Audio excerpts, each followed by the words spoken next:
Zero. Yan. Gisnap siya. Sabi niyan, hindi na siya ay tutulak patras ng hangin.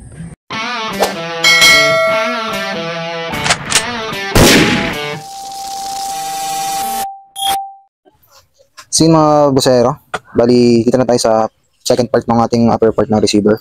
Bali ito naman yung probe tsaka yung mismong internals natin, yung hinahatak ng lever. Bali ito yun yung gamit ko. Kasi ito yung probe natin. Bali kung magtatanong sa kung nakuha to, hindi ko siya nabibili online, binibili ko lang siya dito malapit sa amin. Per kilo yung bentahan nila doon, bali ano yung scrapan, yung mga bakal, kahoy, ganun. So ngayon, may nabibili akong ganito doon. Gusto nga lang, syempre yung sukat na natin kailangan wala. Ngayon, ang kailangan lang natin 16mm, pero ito 18mm ito. Ito wala tayong problema dyan. Pwede naman natin bukasan agad-agad dyan. Bali ang gagawin ko, nag-cut ako. Ito, mga 1 inch lang naman yung kailangan ko. Yan. Pero ito ko lang na ito 1 inch. Yan. Yan na siya, almost 1 inch. Tapos, dito naman, kailangan natin sa probe is 30mm plus yung ibabaon natin. Ibabaon ko kasi yan dito. Papasok ko yan siya dyan. Bali, bubutasan ko ito sa gitna ng 5.5mm kasi yung size na ano natin ng caliber na gagamitin natin is 0.22, kaya 5.5 tong ipapasok ko dito. So yun na, bali bubutasan ko muna ito mga busero.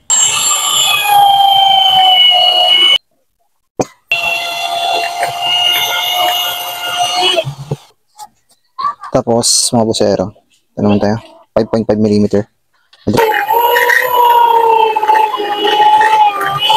naman natin dito. Siyang plano, ang ginagawa ko dito, pag naipasok ko na siyang ganyan sa loob, bali lalagyan ko pa ng screw dito para may iipit sa kanya, para hindi tayo gumagalaw to, hindi siya matatanggal. Bali dito, nalagyan ko siya dito ng butas pa sa gilid para paglagyan ng ating screw.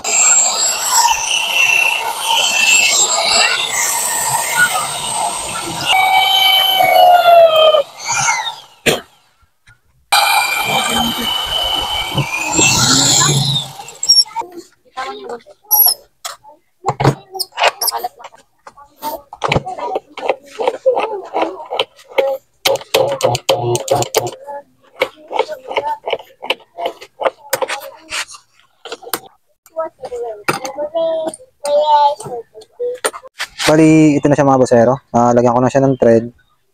Tapos syempre yan dito sa loob. Bali, mapapansin nyo wala sa gitna, di ba? Pero okay lang yan. Hindi naman talaga natin magigitna yan. Kung wala tayong late, mahirap gawin niya igitna yan. Bali, grab screw yung ilalagay ko para wala siyang ulo.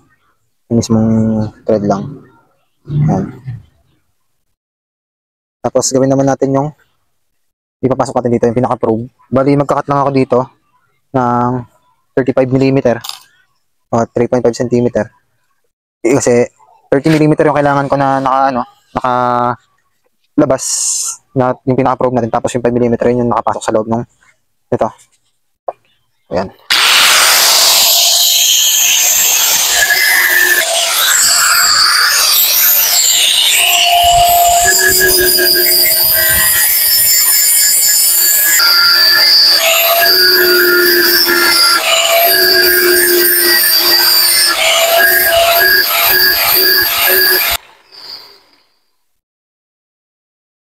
Yan, palipit na siya.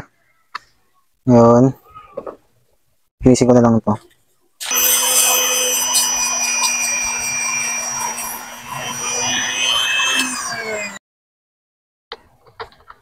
So, para medyo maluwag siya. Bali, gagawin ko na lang itong pinakapulo ng probe.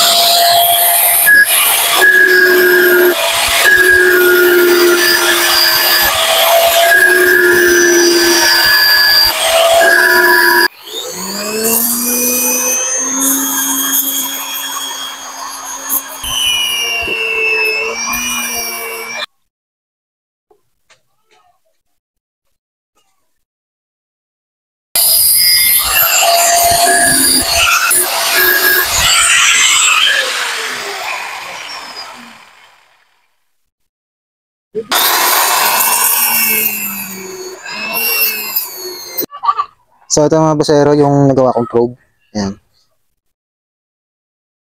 Kung multi-shot yung gagawin tapos may timbol kayo, automatic na wala na yung o-ring dito. Pero pag wala kayong o-ring, ay wala kayong timbol, lagyan na lang ng o-ring dito. So, bali, ito yung natin, papasok lang natin dito. Tapos, ipit lang natin. Ayan siya.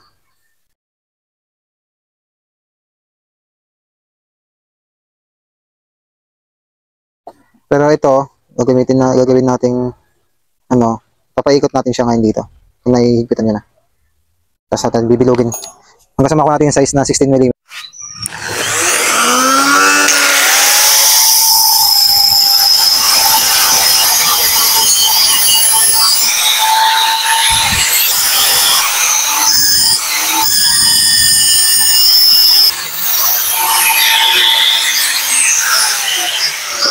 Bali mga bossero, ito na yung nagawa natin na probe. Bali sakto na siya, 16mm. Ayan, pasok na. Medyo malawag lang siya ng konti para less friction na rin. Bali, ito nga pala. Ito naman siya lalagyan ng ng pinaka-link natin sa may hammer at sa side lever. Bali, markings ko lang siya gamit itong mga markings ko dito. Bali, ito ikakat ko rin ito mamaya. Lalagyan ko ng kanal yan. Kasi ito na lang. Para to.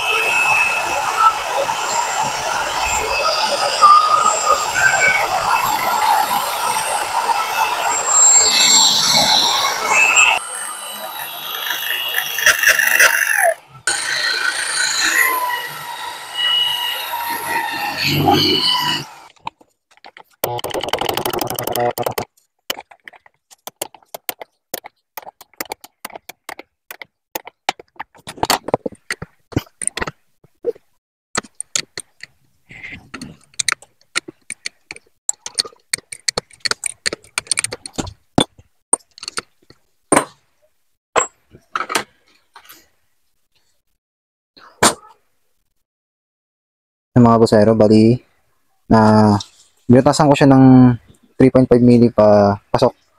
Hindi ko siya tinagos.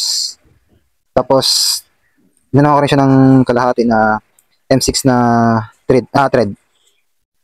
Lagyan natin siya ng M6 na thread para yun yung magiging link ng natin ng papunta sa hammer. Lagyan natin siya ng screw. Ganyan. Ito siya na M6.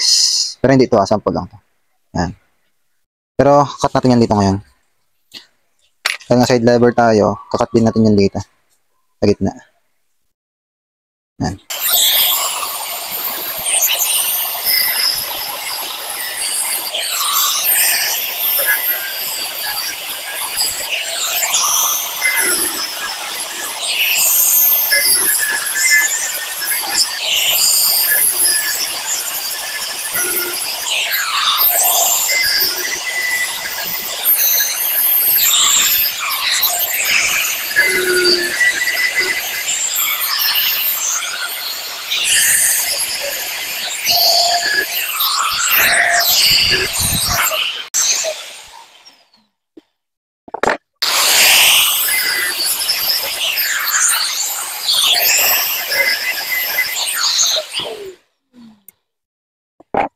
Bali, ito na yung nagawa ko na probe mga bossero.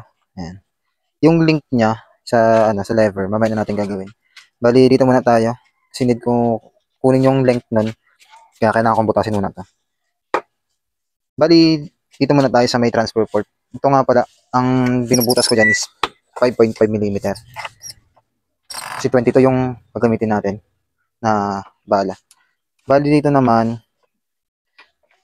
ang sukat ko naman dito, yung 8mm from slot ng magazine papunta sa center hole nitong transfer port. 8mm yung ginagamit ko.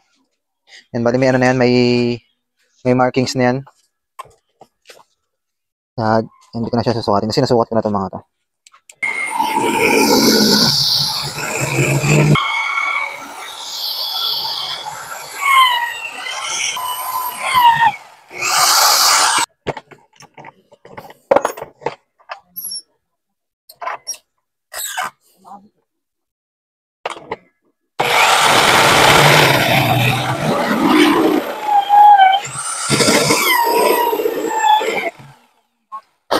Ito mga bossero, kung may papansin nyo, 5.5 mm yung butas niya sa gitna. Tapos, Binutasan ko pa siya ng 8 mm, pero hindi ko naman siya tinagos, binaon ko lang ng konti. Ang purpose ko naman dyan, para yan sa transfer port na gagawin ko. Bali, nilagay kong transfer port ay polyacetal na, o engineering plastic. Yan. Sa loob naman, mapansin nyo, ayun siya. Yan. Makikita nyo. Medyo madilim lang eh. So, dito naman tayo ngayon sa slot ng link.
Yung mga busero. Bali, ganyan siya. Hindi siya perfect na ano, na nakatuwa kasi nga yung gamit natin ay hindi talaga pang kanal. Rotary file lang siya. Ngayon gagawin ko dito para maging maayos naman tignan. Eh, alam na, kikil. Kikilin lang natin yan. Balikan ko pagkatapos ko makikil. So yun mga busero, bali ito na yung nagawa kong kanal. Bali, kinikil ko na lang yung mga ano yan, so yung mga uneven pa niya. Pero hindi ko na pinakinis-kinis ng todo kasi ang importante lang naman dito is yung walang sumasayad sa natin. Dapat plain lang yung ano niya. Ayan, kaya ganyan lang. Bali, dito naman, kukunin na natin yung length na kailangan natin para sa link ng ating probe at saka ng lever. Bali, sasagad ko lang siya dito. Yan, sasagad lang natin yan. Importante kasi ito dahil dito nakasalalay yung pagkasa natin. Yan. I-salpak mo lang siya. Yan. Bali, dapat yung ano natin ay yan, butas dyan. Dapat bumabangga yan dito sa ating dulo ng butas. Bali, ang purpose kasi niyan, yan yung dahilan bakit maglalak yung ating lever. Kapag hindi ko kasi sagad dyan, hindi yan siya maglalak. Yan, dapat nakasagad yan. Yan, dapat siya nakasagad. Pero hindi ito yung gagamitin natin. Sample lang yan. Dapat sagad dito. Dulo. Pero dito muna tayo. Sa part na to. Bali ito, gagamitan ko na to ng tensiometer. Yan. Yan yung length na, yan yung mga layo ng butas na kailangan natin. Para sa ating link. Busero, ito yung gagamitin ko na link ng ating probe tsaka ng side lever. Bali, stainless din ito. Medyo mahirap nga lang butasin. Yan. Ganyan siya kakapal, mga 1.5 mm siguro yung kapal nito. Yan, bubutasin ko siya ng isang 3 mm tsaka isang 4 mm. Kasi yun yung mga size na gagamitin ko. Pero sa inyo, depende sa inyo kung anong size ang bubutas nyo, kung gusto nyo gayahin itong ganito.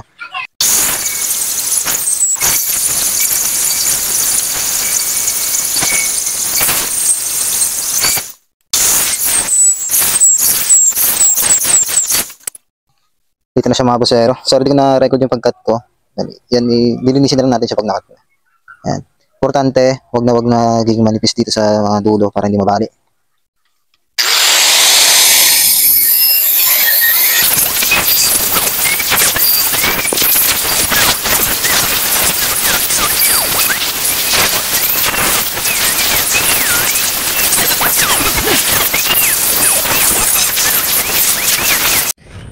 Ito na mga babasero, ito na yung finished product ng ating upper part receiver.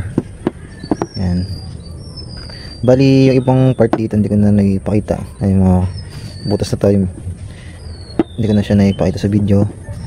Yan. Alam niyo naman ako ano yan, lock ng timbal, lock ng barrel, tapos link papunta sa hammer housing. Pati ito, bali assemble natin siya. Bali meron pala tayo dito mag-umpisa, timbal. Yan. Dahil multi shot nga ito, kailangan natin ng timbal. Ito hindi talaga makikita sa video ko kasi hindi naman ako may gawa nito. Pinagawa ko lang to sa isang maker din na malapit dito sa amin.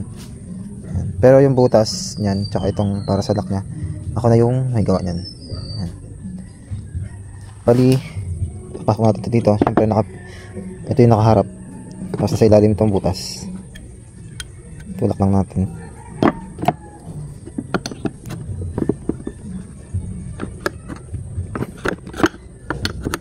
Yan. Sure lang na nakatapat yung mga butas niya. Pag hindi, syempre itulak mo lang. Yan. Tapos lock niya ay grab screw 6mm o M6.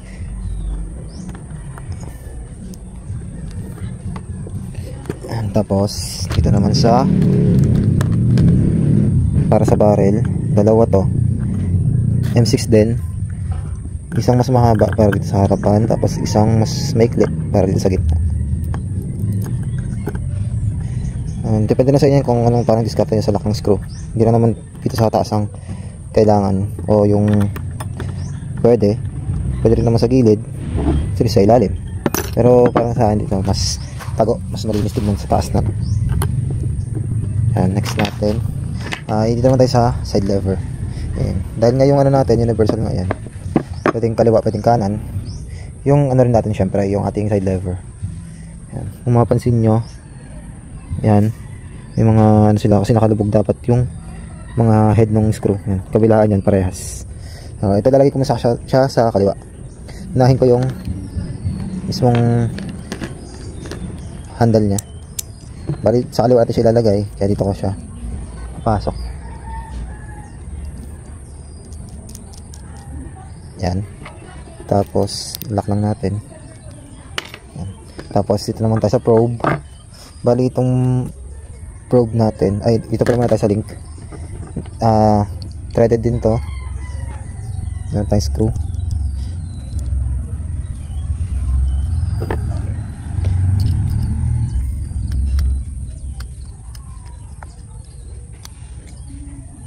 Yan. Tapos dun sa probe natin, may pin lang tayo dito. Kasi iba kasi nakalagay dito sa ano, sa mismong link na rin, pas dun na assemble sa loob. Sa akin kasi maikli itong ano, maikli itong tornilyo na meron ako, kaya ginamit ako siya ng ganito. Pero mas para sa akin convenient na rin siya kasi hindi na mahirapan magbuo dun sa loob. Hindi na mahirapan. Pag pinasok mo ganyan, hindi ka na mahirapan mag shoot.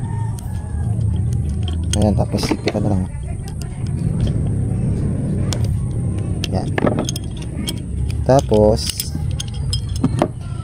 may ginawa nga pala akong mga spacer o washer nya. Ayan. Ito, isa pa sa transfer port to. Tapos ito naman yung sa lever para hindi maalog. Bali iipit ko lang siya dito sa una sa ibabaw. Tapos papasok na natin yung tornilyo para may hold na agad siya. Ayan. Make sure nyo lang na katapat yung butas para may pasok na. Medyo ano lang to, tricky nga o mahirap. Medyo mahirap lang. Focus lang para pasok na naman. Ayan. Kung naipasok na yung una, hindi mo na itatagos, pasok na naman sa ilalim yung isa. Yan. Importante to kasi pag di nyo nilagay ng ganyan, malog talaga yung side lever. wala naman thread to, pwede yung tulungan. Oh. Yan. Pasok na siya. Tapos transfer port. Yan pala itsura ng transfer port natin. Yan. Yan lang siya.